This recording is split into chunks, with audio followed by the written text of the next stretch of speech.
You may have heard some people say, oh, willow bark, that's where aspirin comes from. But that is a little bit of an exaggeration. By the way, in case this looks familiar, this is a pussy willow. See? They call it pussy willow because it's little cat toes. Willow bark, just like birch bark and meadowsweet and a couple of other different plants, contain salicylates, which is where you get acetylsalicylic acid.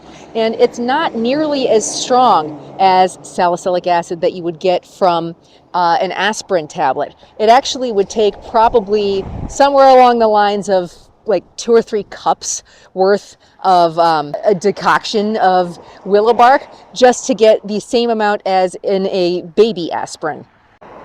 Now, that's not to say that it isn't functional, and it does work great as an astringent and as a pain relieving component. You just have to extract it the ideal way. So what I'm doing is trimming some of these branches. Now, a lot of people like to put that in a vase because it's pretty, but what I'm going to do is extract the bark. I'm going to strip the bark off, and I'm going to make a zit zapper, because if you didn't know this, one of the great things about salicylates is that they tighten and tone and astringe tissues as well. Salicylic acid is actually one of the main ingredients in most zit creams that you can find in the supermarket.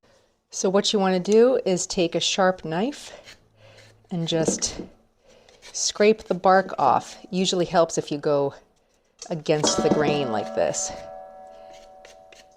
You want to get at least a cup's worth, I would think, loosely packed.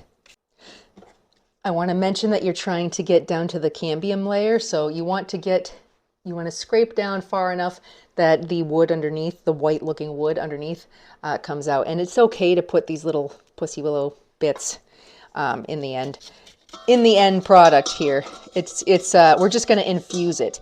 But the reason I picked the thin branches is not only because that's what I've got, but that's what you want to do on any tree. You don't ever want to harvest the bark off of the trunk part of any tree. You want to harvest the branches. This is going to give you, a sustainable way to do it, so you're not harming the tree. You're basically just kind of trimming it a little bit, and you do want to ask permission if possible, especially when you're doing it in the wild. That tree is mine in my yard, and we have a little agreement. So I usually ask her, and I talk with her all the time, but I respect the tree.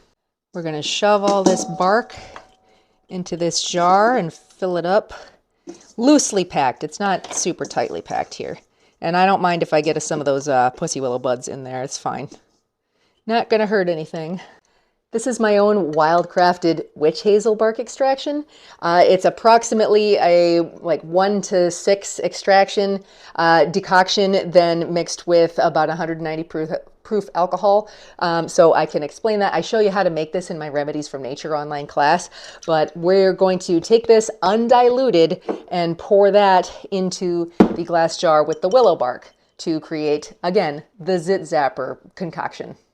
Put a cover on it and then just give it a good shake every now and then. This has to sit for, I usually let it sit about 4 weeks to fully extract the willow bark in that witch hazel. So this is like a double extracted kind of concoction, but what ends up happening is the witch hazel is already a pretty decent astringent. That's the witch hazel that I wash my face with every morning.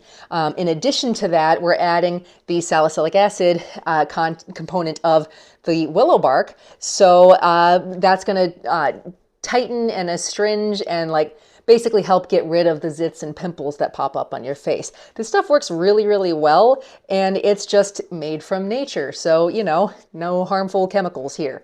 And if you want to make it yourself, that's great. If you want to try buying some of my witch hazel extract, I do sell this in my shop. Sometimes it's blacksunfarmshop.com, or you can learn how to make all this stuff yourself as part of my Remedies from Nature online herbal medicine making class. Till next time.